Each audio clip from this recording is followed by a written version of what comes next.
No, it's also it's great. I mean, like even from hearing you talk about it, you can see sort of an excitement and glow about it. Like you've been involved in it for a while, you can see, but like sometimes people lose that, and like you seem to get more and more excited on podcasting. Absolutely. I think podcasting is such a great format for independent voices. It's such a democratic sort of thing. Whereas if you're creating good content, you will have a certain amount of success, and it's only really if you stop creating and if your content isn't as good as it should be that you won't succeed, basically.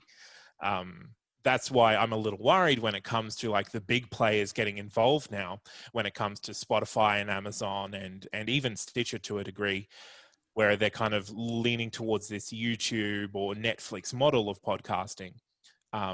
So that's kind of why I created TNC Mm. as a model separate to that, to kind of something that enables independent creators to stay independent, as well as they can. Yeah. Because that's and then things are going to get more controlled and PC'd, and they Yeah, like absolutely. the best thing about podcasting is it's freedom of speech. Like people can say what they want, they can be honest. There's no sort of censorship, no sort of agendas in a way, and a lot of times it's just honest talks. Absolutely. And that's what I love about podcasting, is that you can say anything and all you need is an RSS feed to put your stuff out there.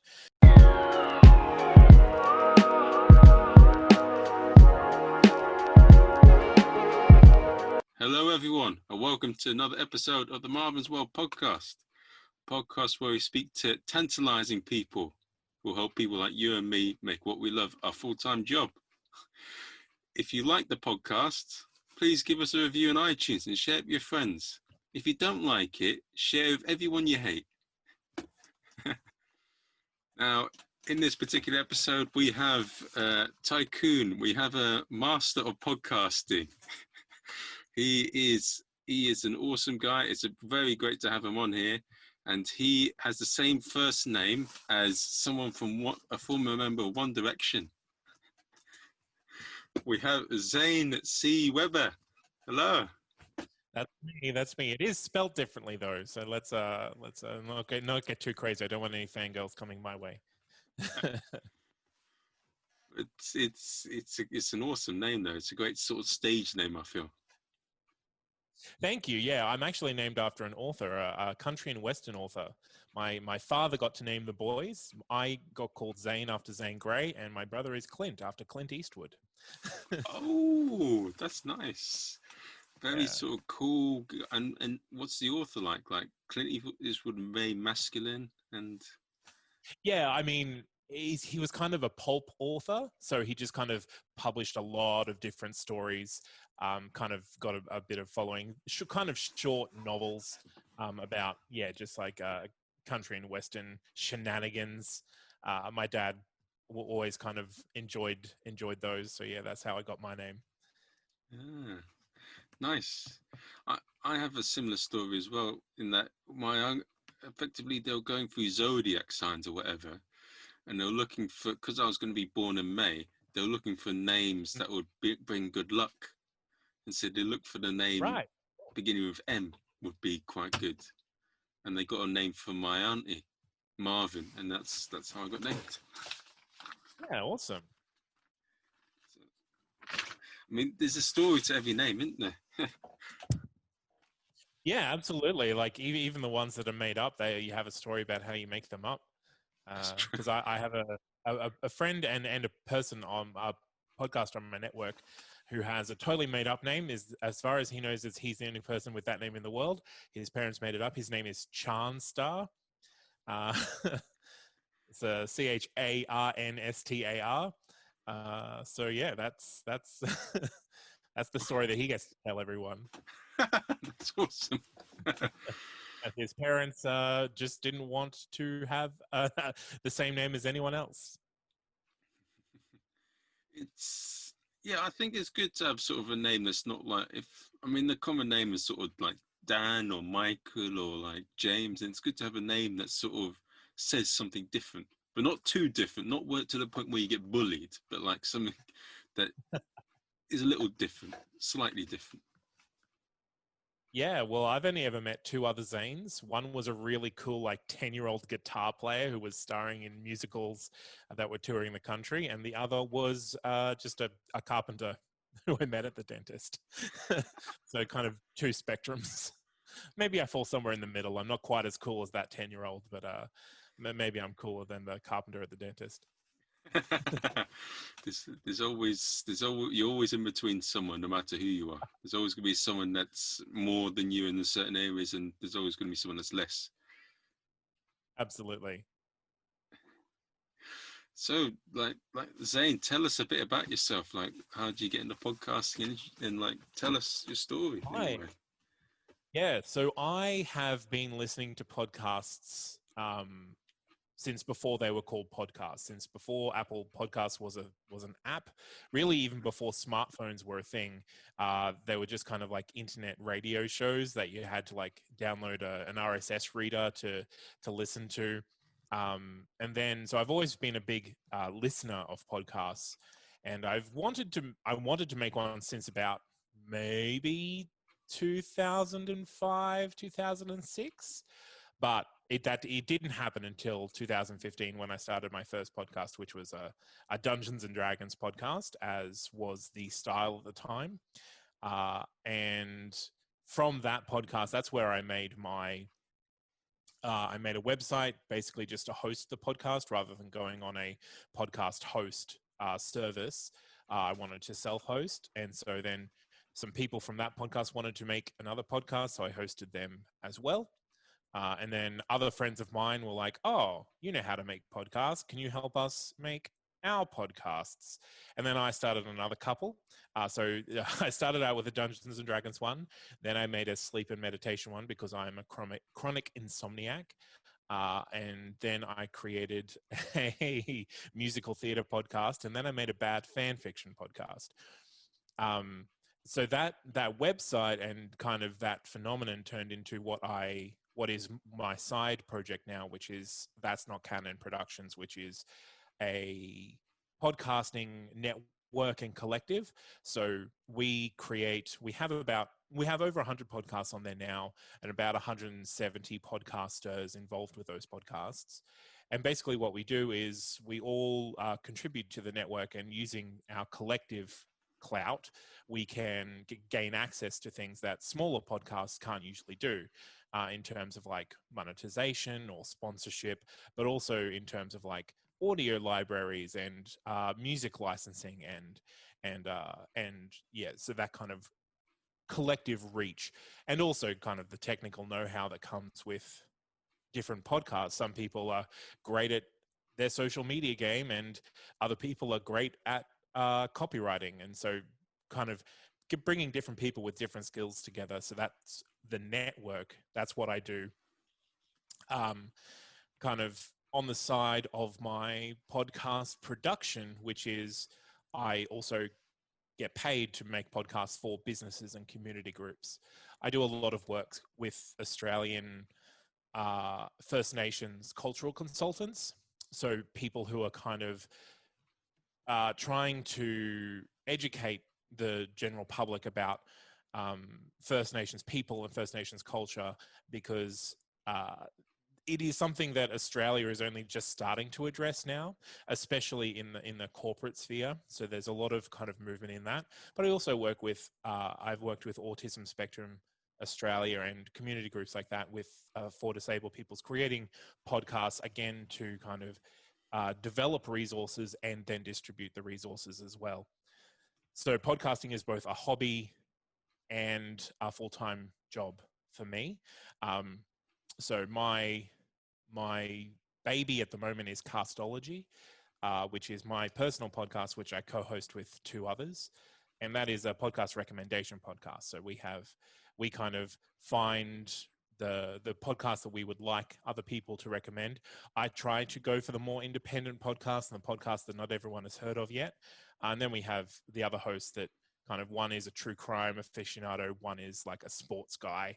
So kind of get a lot of different podcasts there. So yeah, I do at the moment live and breathe podcasting, and I feel like I've been talking for a long time now. So feel free to interrupt if I No, it's also it's great. I mean, like even from hearing you talk about it, you can see sort of an excitement and glow about it. Like you've been involved in it for a while, you can see, but like sometimes people lose that, and like you seem to get more and more excited on podcasting. Absolutely. I think podcasting is such a great format for independent voices. It's such a democratic sort of thing. Whereas if you're creating good content, you will have a certain amount of success, and it's only really if you stop creating and if your content isn't as good as it should be that you won't succeed, basically. um, that's why I'm a little worried when it comes to like the big players getting involved now, when it comes to Spotify and Amazon and even Stitcher to a degree, where they're kind of leaning towards this YouTube or Netflix model of podcasting.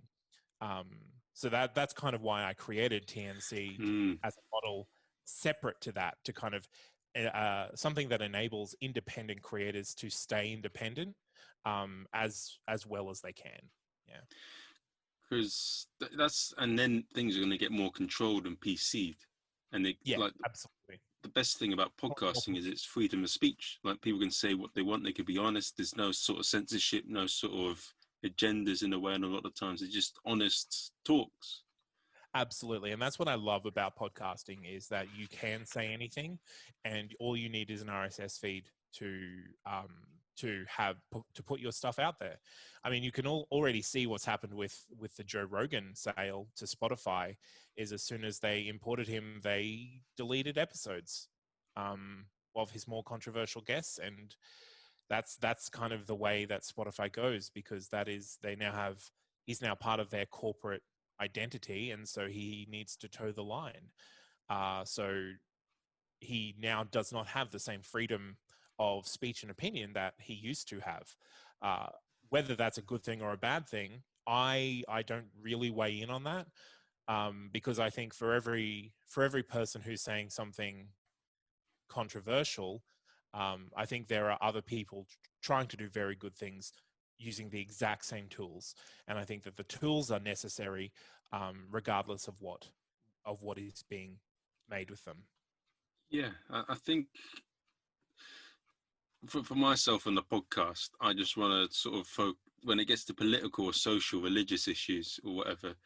I mean, he talks to anyone. He doesn't really give a toss. Like he's that's one of the Yeah, great things about the absolutely. podcast. But I'm a bit iffy about that, because I don't want someone to hate me just because of like the things that are easy to Yeah. cause hatred. You can have a chat with someone, you have a fantastic conversation.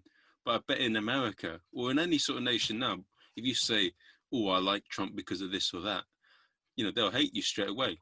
But it doesn't matter that you've had a good Certain conversation with them. people will, other people will love you. and that's the thing. Like, I think it's more important that people are allowed to say whatever they want, so that you know who you're talking to and you know what they think. I think the exchange of ideas is more important than restricting who can say what.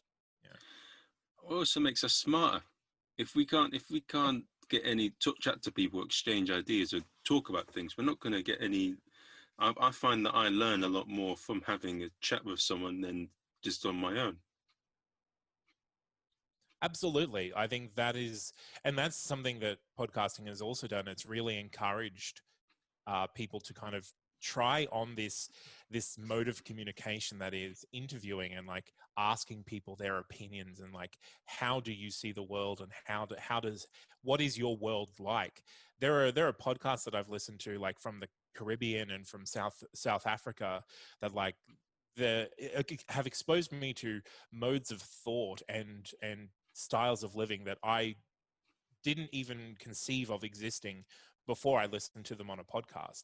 And that is one of the main benefits of podcasting, I think, is getting a um, really personal connection to the people that you listen to, because they are literally speaking into your ear.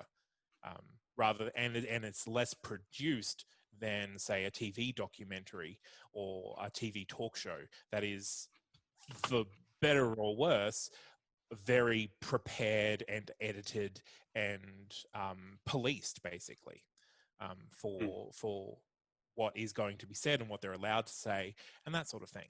Yeah. Do you know of Craig Ferguson?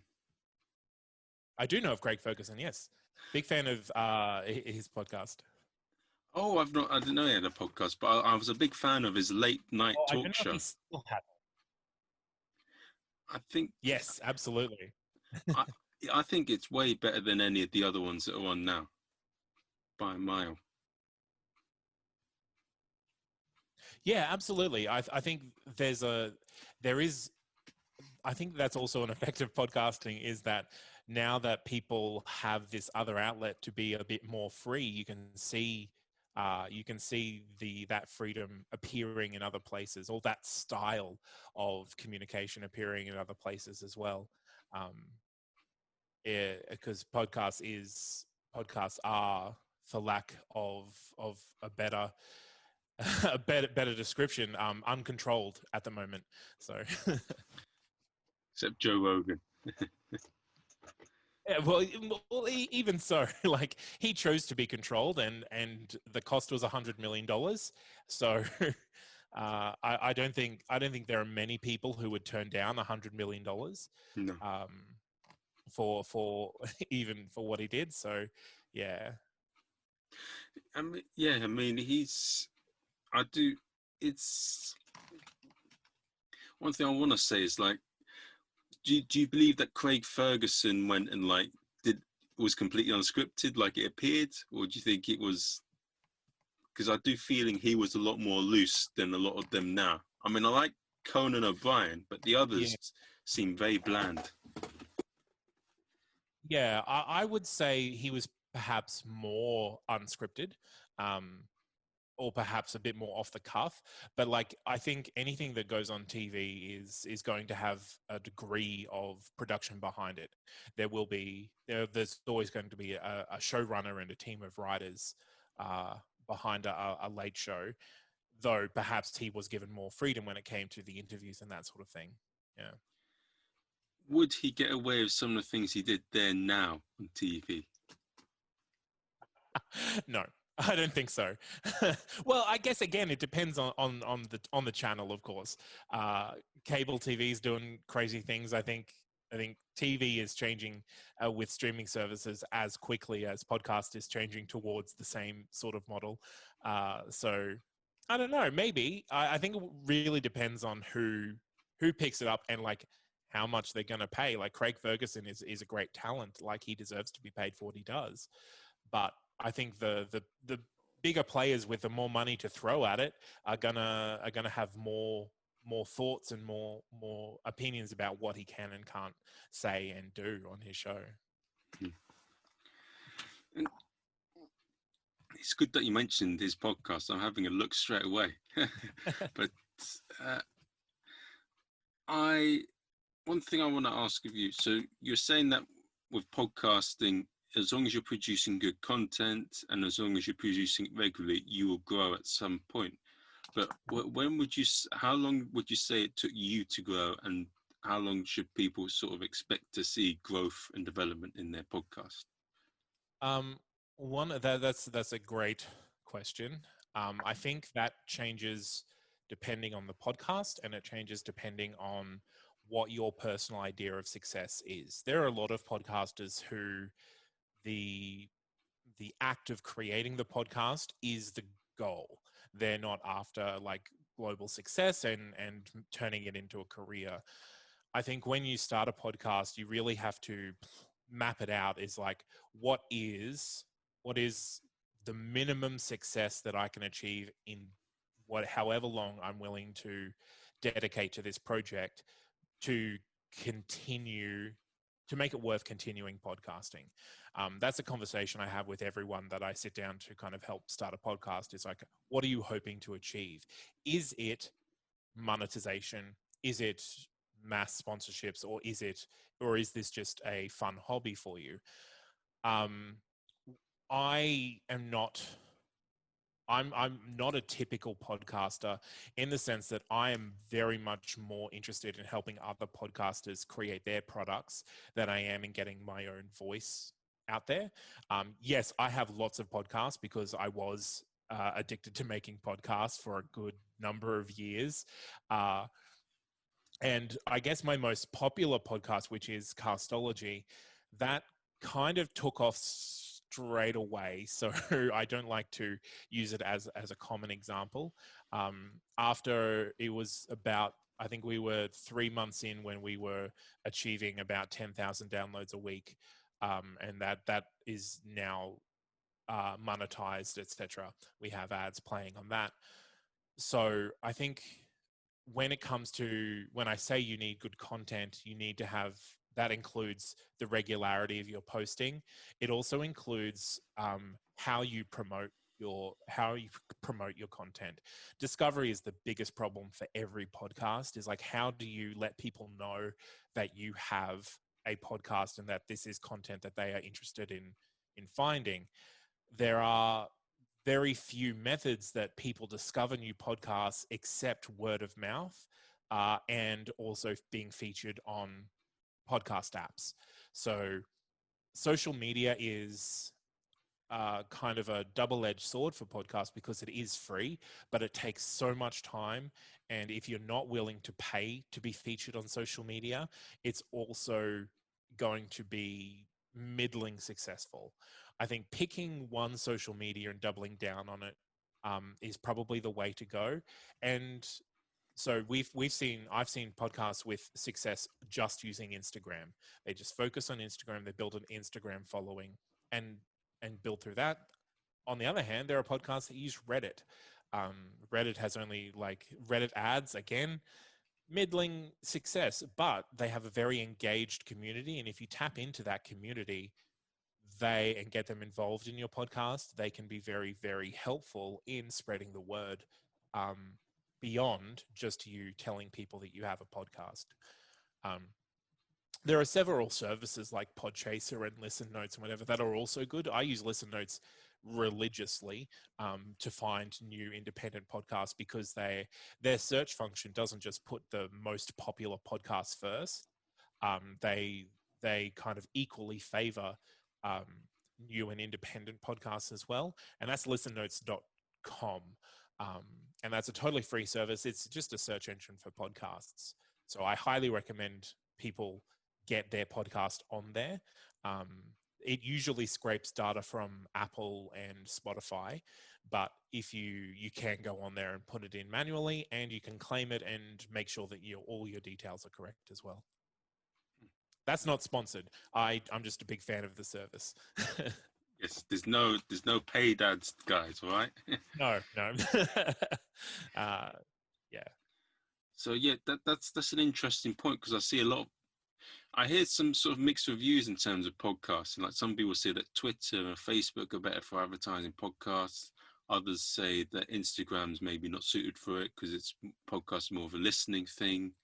And like, I think YouTube, it really depends on the audience, because YouTube is interesting. You need video content firstly, but if you have video content, YouTube is good because it helps with discovery, because you'll appear on, like, you've watched this, maybe you'll like this. YouTube is a little bit more algorithmic that way. Twitter, I found, is really good if you want to interface with other podcasts or other businesses that are interested in your podcast. When it comes to dealing with, like, the public or, like, general people who are listening to, who you want to listen to your audience, then probably something like Facebook or Instagram, where it's a bit more personal. Twitter, I find, is nowadays more of a like a business sort of, is best for business networking. But again, that's just my experience. I'm not a social media person, but, like, in my experience in trying to market podcasts on all these different platforms, different audiences focus on different social media. I think if you're talking to a general audience, probably Facebook, Instagram, and maybe Reddit are where you should be looking. Okay. What do you think of TikTok? Would that help promote podcasts? Because I've seen it. I've not seen many podcasts in it, but I've seen a lot of stupid clips in it. Yeah, I think if you're going to use TikTok, you have to use TikTok as a personality who has a podcast, not as put clips of your podcast on TikTok. I think TikTok's a very dynamic, and TikTok runs by creating memes. So if you can somehow tie those memes into your podcast content and become a personality on TikTok who interacts with other personalities on TikTok, that's the way to use TikTok. I have a couple people on my network who are quite big on TikTok, and they use TikTok as a way to gather an audience, but their podcast is not what they're pushing in their TikToks. Basically, they're just participating in TikTok, and then in their bio, or like in every like 10th TikTok or whatever, they'll just mention, hey, I have a podcast and it's about this, or like, oh, you asked that question, I answered that in my TikTok, in my podcast, sorry, so you should go listen to that.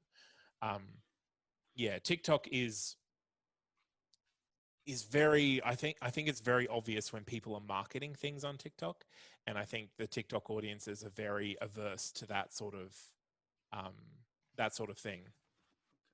What do you mean by like memes in a way? Like it's a meme sort of place as opposed to Factory. Facebook and Instagram. Yeah, so I think TikTok, just because of the rapidity, like a trend can come and go on TikTok in 3 days. Like a dance comes, a dance goes, and then if you're doing that dance in 2 days after it's gone, people are like, well, why are you still doing that? I think TikTok comes and goes very quickly, and it's a way, and really it's a way of like verifying whether you are real or not, in the sense that if you can keep up with the trends on TikTok, you are basically part of that group. So it's kind of an insular way, and the way that the TikTok algorithm works as well is it will show you people who have very similar interests to you already. So unless you go out of your way to cultivate an algorithm within your viewing habits of showing you people who are very different to you. Okay. Could I show you something, and I want to see your view in it? Okay. Yeah, sure. He's a bit, because he's a bit different on his TikTok, but I'll show you him. I'll just share the screen just quickly. See what you think of him. So this guy. He's what he does. He just produces really sort of absurd and stupid videos, and then he gets people to interact on them. So let's have a look here. This is what he does, and he's got 600,000 followers. So. Okay. Yep. In a bad woman. Yeah. And then, bad. I'm practicing my slapping techniques on a pumpkin. So here we go. and then that's his whole sort of podcast thing, or his TikTok thing, and he's just like he just, and then people heckle him and they say, "Are you mentally disturbed?" And then he does a video and he goes, "I'm not mentally disturbed. I'm gonna beat you up," or whatever. And then that's his whole TikTok. Yep.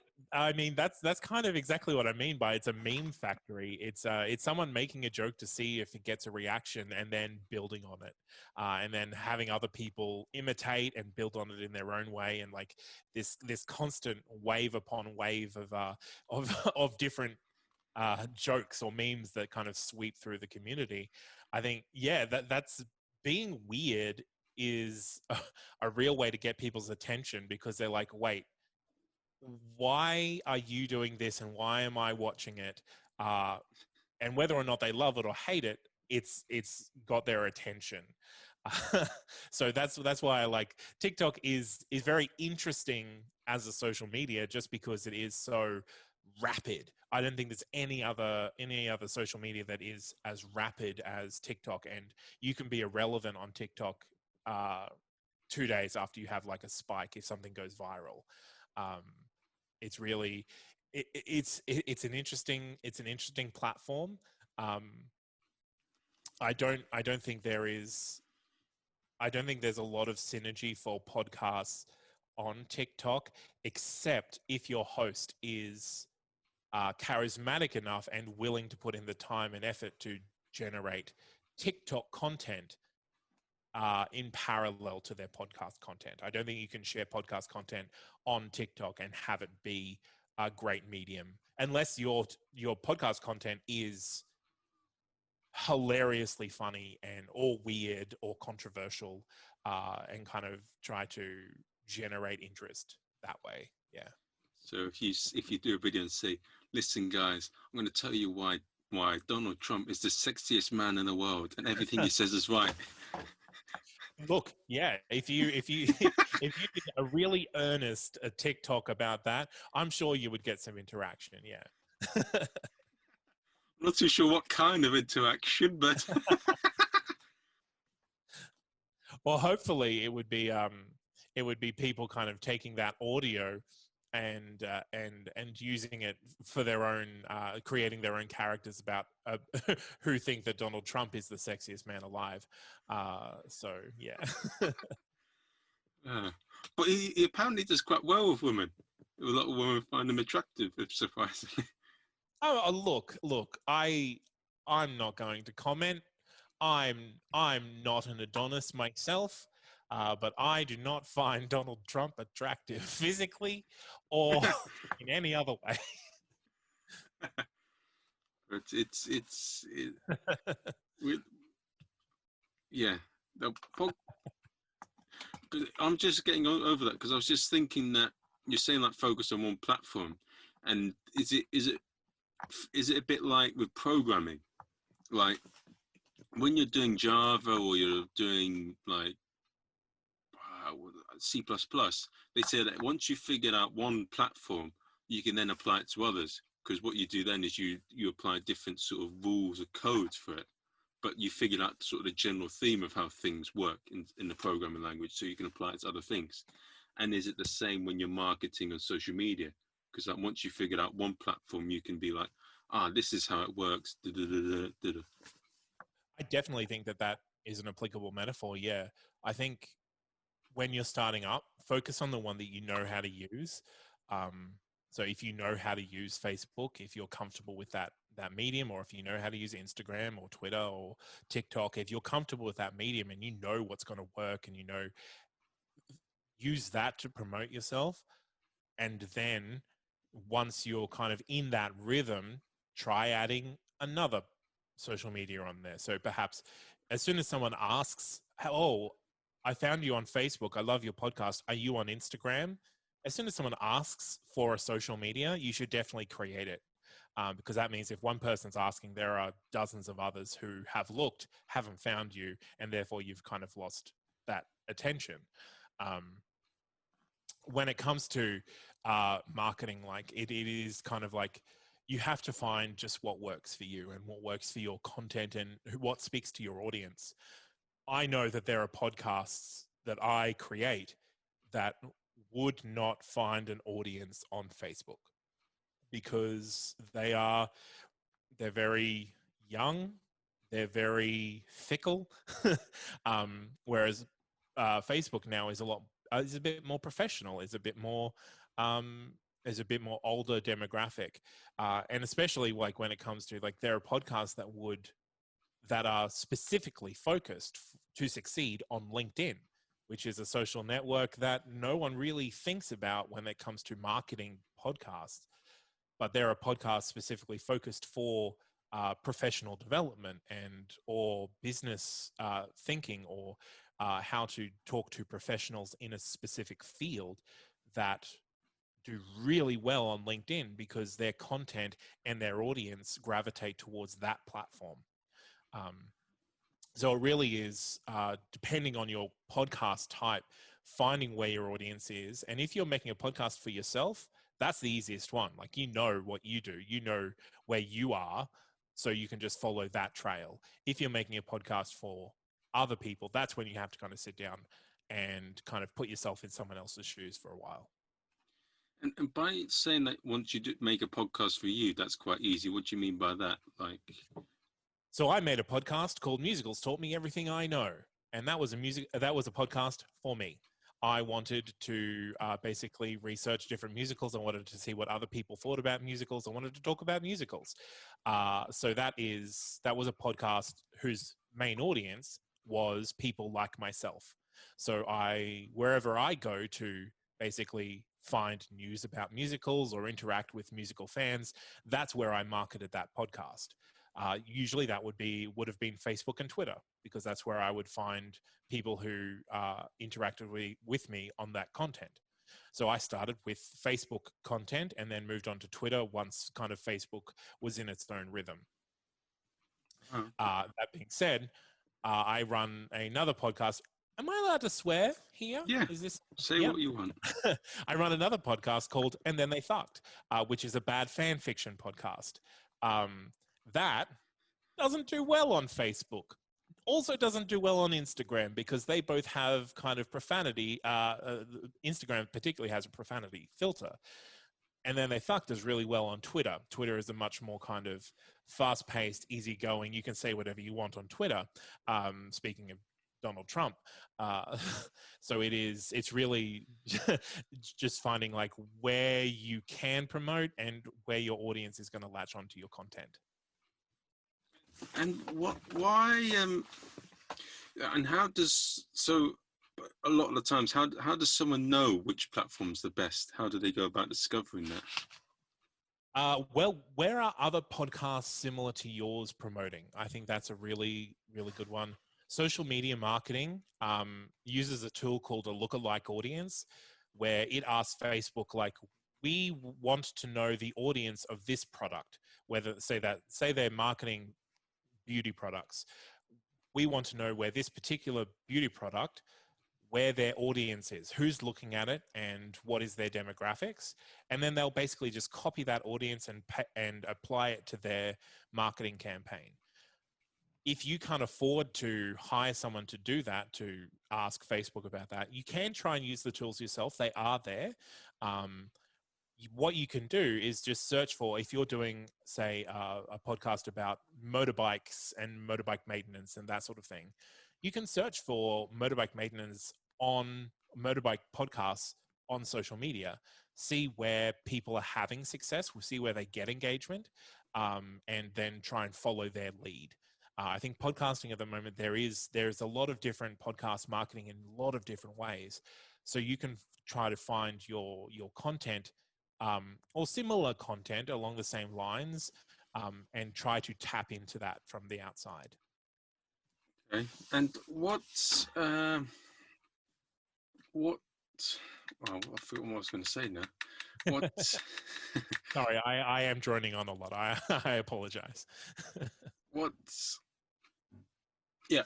One of the things I find with being a comedian myself and a lot of performing artists, like a lot of us set ourselves on the big goals or on the big sort of thing. And I was speaking to someone called Delaney Fisher. Do you know her? Oh, I have not heard of Delaney Fisher.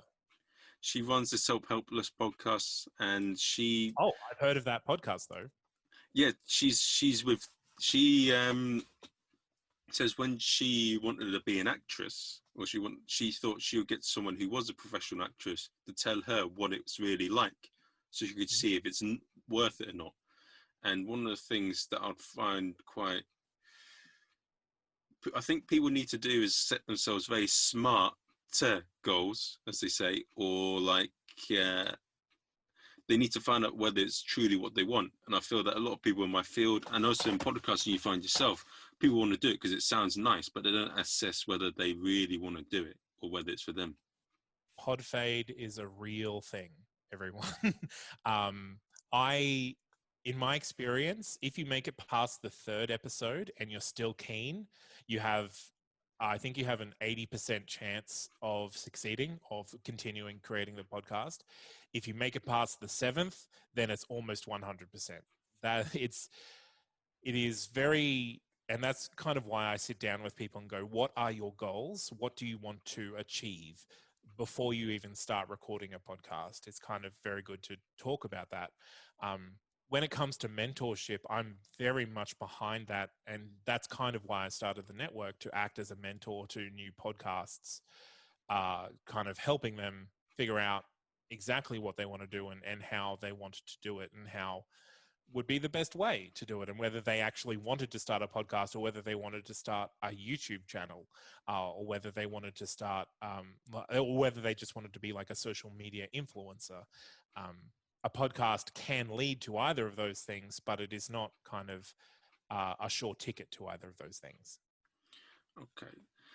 And with how, so to inform someone in like who's listening or in the podcast, like, could you tell us like how much sort of work goes into making podcasts a full-time thing, like just running a podcast and also being a producer, like, because I can imagine. Okay. Whoa. I would say actually recording, producing a podcast. So if you're the host and you want to host and produce and then promote, you're probably looking at between, if you want to do it, like make a real success, you really need to put in at least 12 to 20 hours a week. It's not a very simple thing. The huge success stories in podcasting, the ones that started out doing nothing, I think their time has passed now. They kind of rode the wave of the rise of podcasting itself. I think that wave is still rising, but there are so many voices in podcasting now that unless you promote it as well as produce it, you're not going to get the kind of big success of like Mark Maron or Chris Hardwick or Joe Rogan. Those kind of stories, I think, are something of the past. I work, I would estimate between 50 and 70 hours a week. That's because I work for myself and I work with a lot of other people.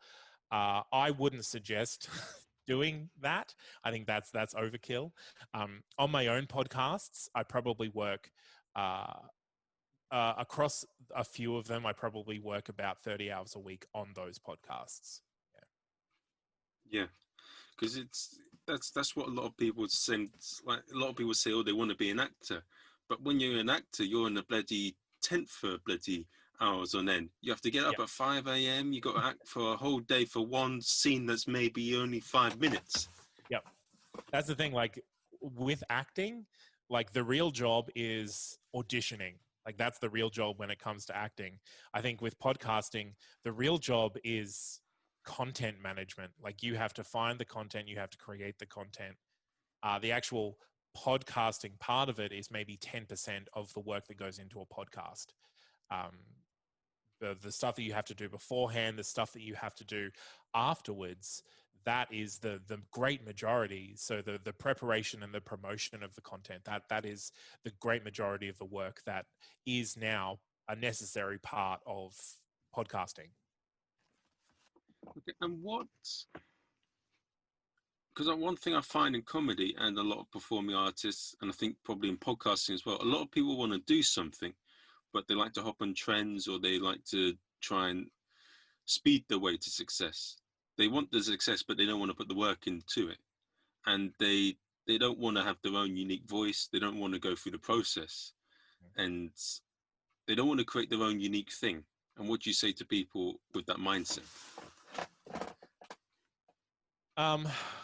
I mean, that can work in podcasting at the moment if you have a lot of money to throw at it.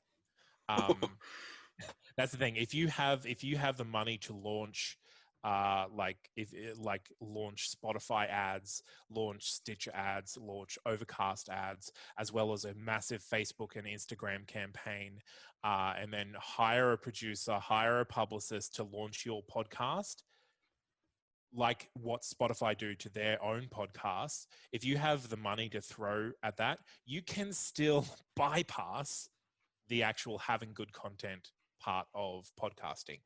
What you can't do is get people to keep listening.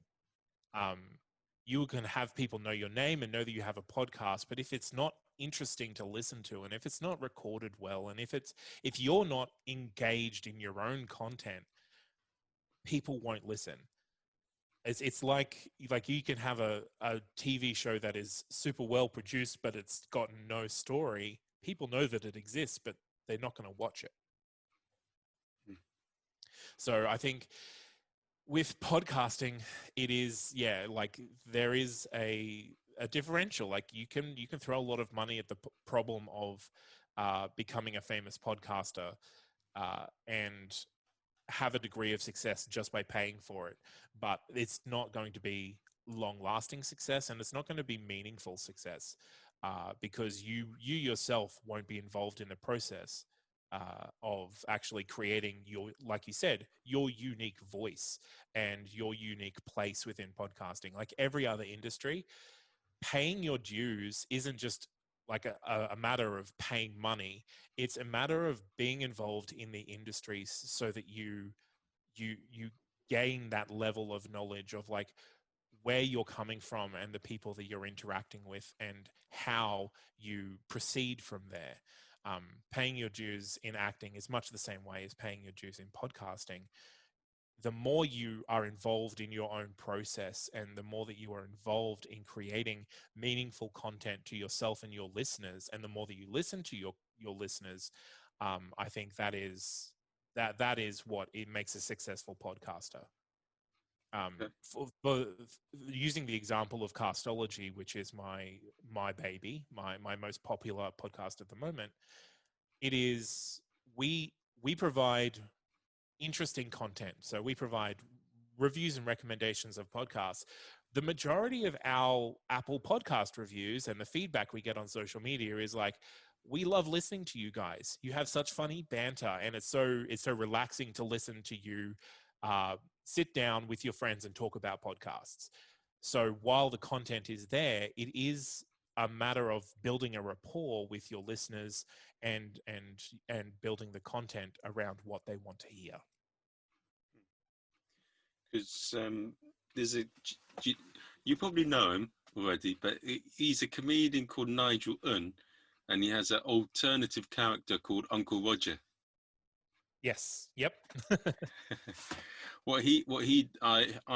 I know him, and he's a comedian on the UK circuit, and what he said was, so he obviously gets people interested by building a social media following, but he does the podcast so that they know him and then they buy tickets. Yeah, absolutely. I mean, that is a podcast is a great way to create a very personal relationship with your listeners and with your fans. I think that is the magic of podcasting. I think, like, it's not just another publicity tool. It's really a way of communicating your personality and your personhood to other people. So it removes a lot of the veils and the smoke and the mirrors between fame and famous people and the regular people that listen to them. Because if you're relating to someone on a personal level and you're hearing someone create ideas, that's kind of the magic of podcasting, I think. What has been some interesting journeys and struggles you've had to make like podcasting your main job, and then also being like a podcast advisor to others? Having the same difficult conversations over and over again is a real problem for me. There are a lot of people who want to have a podcast who really don't really want to have a podcast. Like you were talking about, like they want to achieve something and they think that podcasting is the way to achieve that other thing. In terms of like, yeah, becoming a famous actor or becoming a known person. Podcasting, yeah, and having that kind of conversation, be like, I can help you make a podcast, but you might be better spending your time elsewise if you want to achieve that. I can help you achieve these other things through a podcast, and these other things might lead to that, but there isn't a direct line. that's something that never gets easier, disappointing people. The other thing is dealing with all of the different services. Apple Podcasts particularly are so opaque in the services that they offer. And when something goes wrong, you have no options but to just tell them, hey, something's gone wrong, and hope. Cross your fingers and hope that they can fix the issue for you. When I'm administrating over 100 podcasts now, and it's like, I have to tell people, like, I've done everything that I personally can do. You're in the hands of the Apple gods at the moment, and their tech support.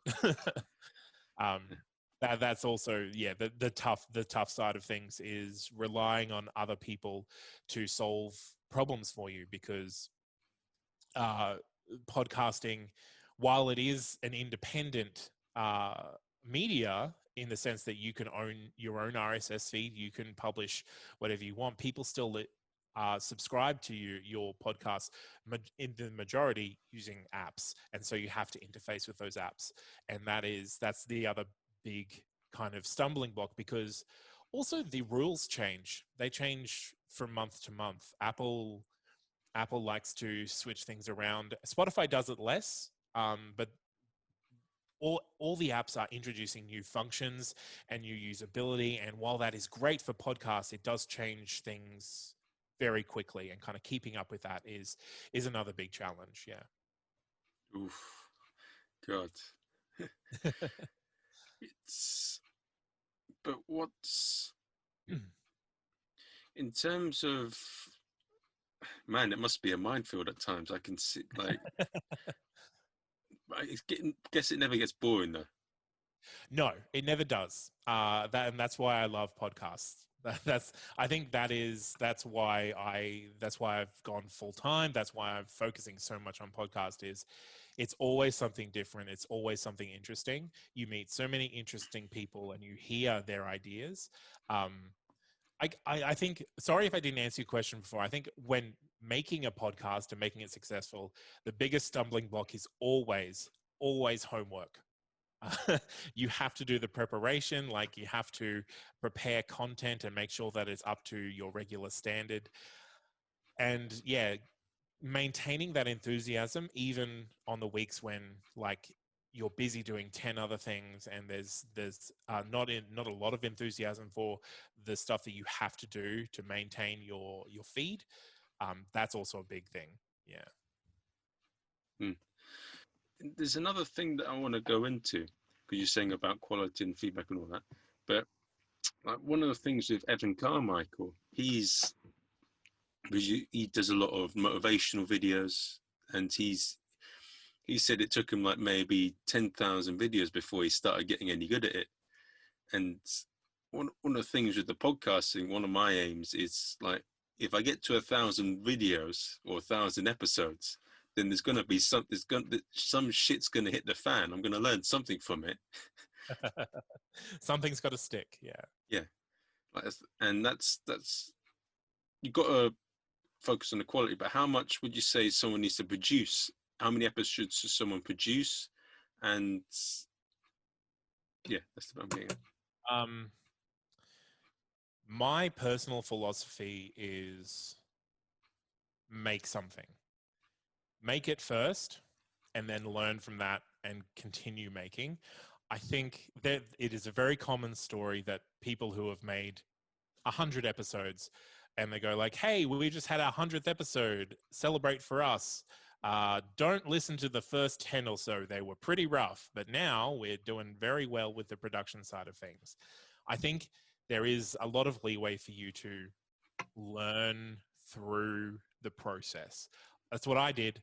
My first podcast, the first maybe 40 episodes are trash. They don't listen to them. They're horrible, poorly produced, poorly recorded, but they're out there. And that's how I learned. That's how I cut my teeth. The same with the RSS feed. Like, I did everything wrong on my first podcast, but that's how I learned. It was, now there is, that with more eyes on podcasting, there's a little bit less, I'm going to say, I guess, there's less leeway you have with producing poor quality audio. So ask someone, ask for advice. There are lots of podcasters who love to talk about podcasting. I'm one of them. Just reach out, ask for advice, ask about your mics, ask about the room that you should record in, ask about editing and software options.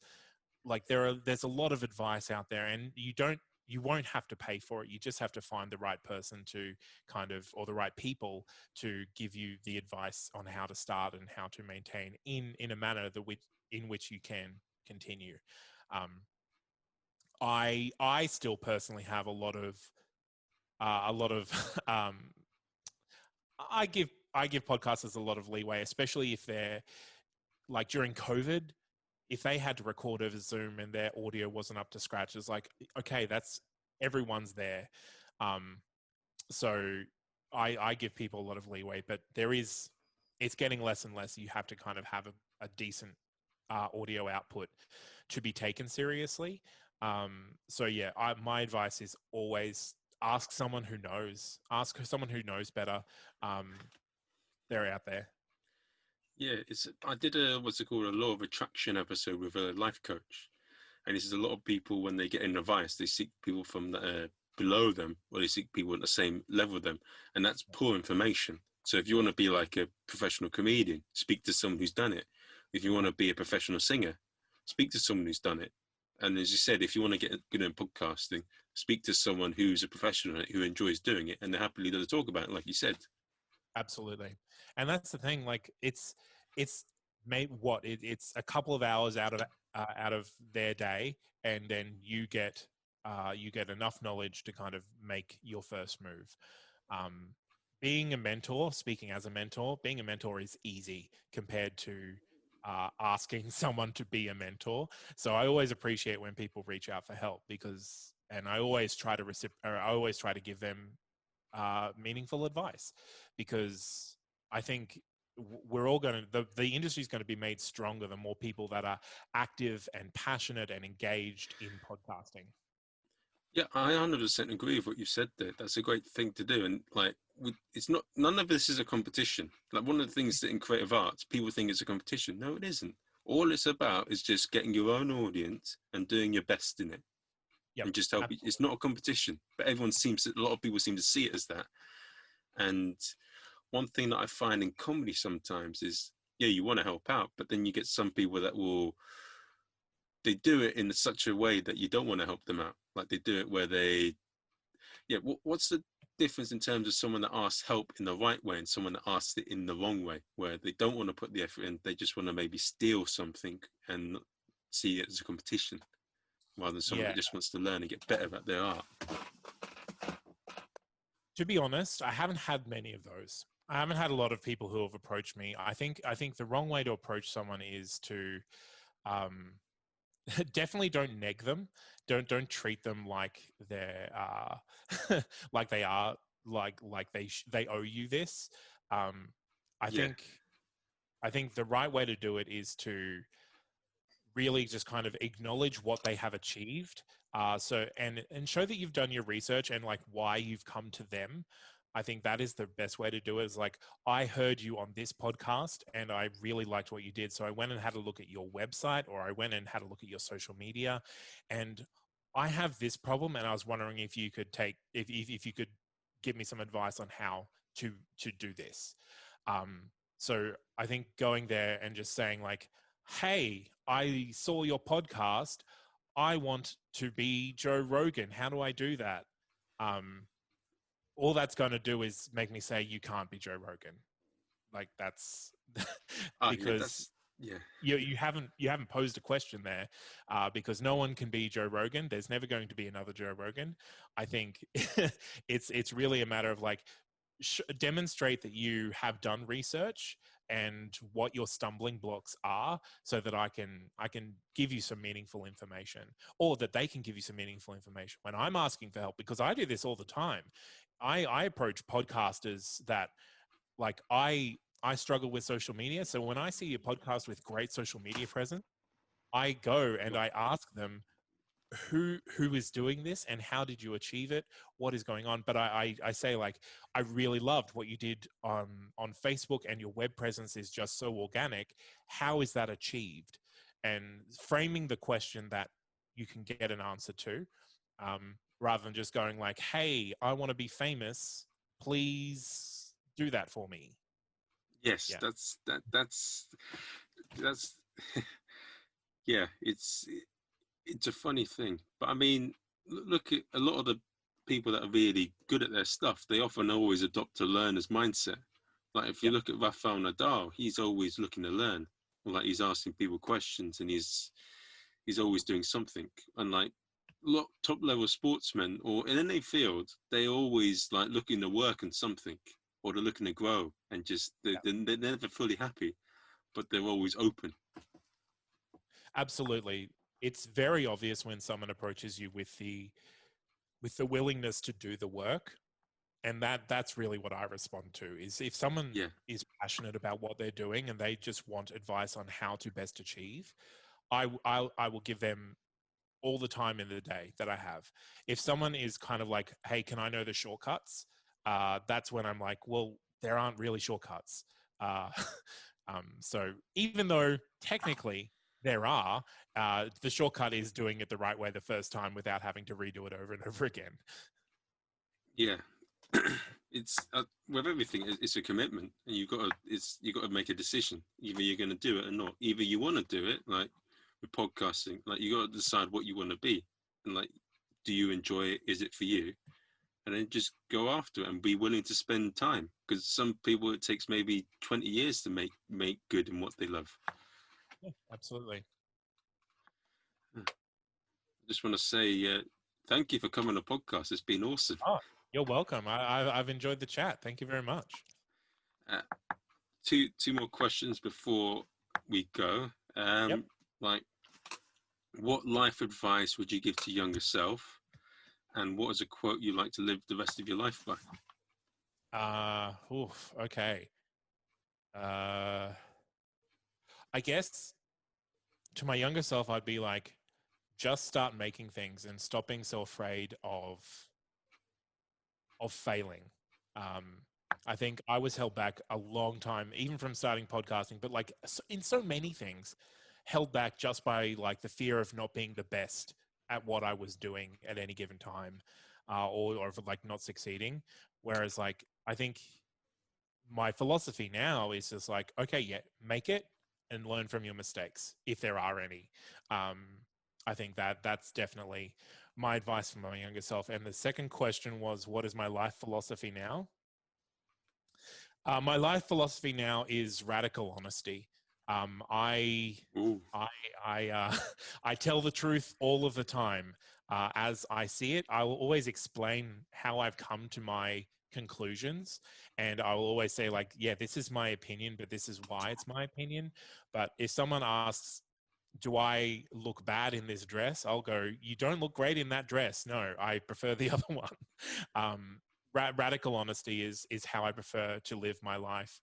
And honestly, it does get me in trouble, because I also, part of radical honesty is assuming that other people are always honest with you. And until it's proven otherwise. So you do have to kind of accept the disappointment when people aren't honest with you, with the joy of when they are honest with you. That's one thing that scares the shit out of me, because sometimes when you try and be honest with people, they don't take the feedback well. And the thing is, you have to be very cautious in how you give the feedback. So I'm the person that I'll cry if someone gives me harsh, honest feedback, but then afterwards I'm okay about it. But I always try to make it constructive as well. I think I grew up not being terrible at taking feedback of any kind, and it's definitely something I had to learn to deal with. And honestly, acting and performing, that was a great way to kind of learn to take direction and and deal with it. It was like, it's not about you personally, it's about what you're trying to do, and we're helping you do that. So yeah, when I am honest, it's like, yes, you don't look great in that dress, there's a better one over there, try that one. So rather than just going, you're bad, you're like, you're bad, but you can be better by doing this. Or at least in my opinion, this would be better. So yeah, like radical honesty is not just being a blunt and terrible person. It's definitely a way of accepting your truth and kind of communicating that well to other people, or trying to. Yeah. Yeah, it's always how you phrase it. You got to put a bit of. You can't be like Gordon Ramsay and like, this is. Boom. Well, look, yeah, like I know that I would not respond well to Gordon Ramsay style criticism, so I try not to give it to too many people. I mean, he means well, though. That's the thing. Even though Oh, he's brutal. absolutely. It comes from a place of both entertainment and support. Like, you know that he is trying to do the best by those people and do it in an entertaining way, but like it's so confronting to be in that position. I don't get sworn at a lot, but when it does happen, I'm like, oh, I do not like this situation. I'm gonna leave. Now, one more thing I want to ask you is, is there anything you'd like to plug on the podcast? Well, okay. Well, you can go to that'snotcanon.com. So that is the network that I run. So it's a network collective. So we're not a network in that we don't claim anyone's IP. We don't claim anyone's revenue. All we do is we provide tools and support to kind of help you achieve whatever goals you're trying to achieve, whether that's audience growth or whether you want to achieve sponsorship, that sort of thing. So that's notcanon.com. There you'll find my podcasts. I've mentioned a few, like Castology and Musicals Taught Me Everything I Know. Murder in the Land of Oz, I'm the producer on, and then they fucked. One Third of Life is the sleep podcast. Look, I've got a lot of podcasts. I have a problem. I've admitted it. I'm dealing it with my therapist. That's not canon.com is the main place for that. But like, feel free to reach out. Like, I'm happy to have this chat just personally rather than on a podcast or reach out. Like, I'm happy to help. And we're always looking for like independent podcasters who would like to join the network to kind of get some support and talk to other independent podcasters. Yeah, that's been it, guys. You listen here. He is here. Give him, if you need any podcasting needs, guys, back home, make sure you listen. He is your man. And remember, most importantly, his name is Zane. Right. Take care. Hit me up with some links that you want to share as well.